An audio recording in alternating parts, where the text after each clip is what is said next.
Hã? Yeah. Agora está calor, hein?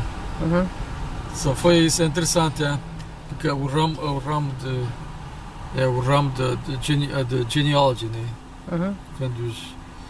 E outra coisa, ele demorou, a nascença da Virgem Maria demorou, sabe porquê?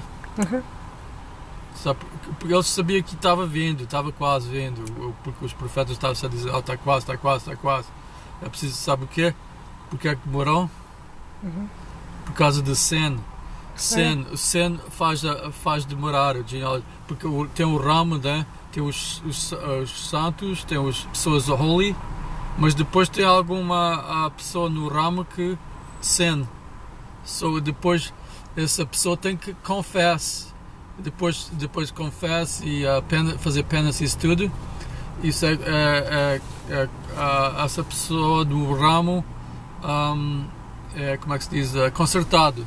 É consertado, né? Tem conserto e depois pronto, já está como é que se diz?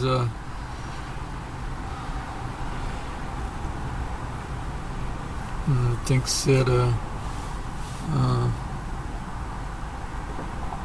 State of Grace, ou não sei, mais State of Grace, mas é mais do que State of Grace, né? E depois tem esse ramo, então, vem de Moses, vai para Moses, Isaac, Jacob, Joseph, e depois Moses passou para outro, e depois vai, depois é só as mulheres que você está interessado, depois disso é só mulheres, né? É a mãe de Saint Anne, depois é Saint Anne, depois é a Virgem Maria. Virgem Maria, depois escolhe José, né?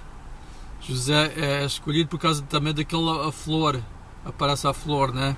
Quando aparece a flor, é aquele que é escolhido.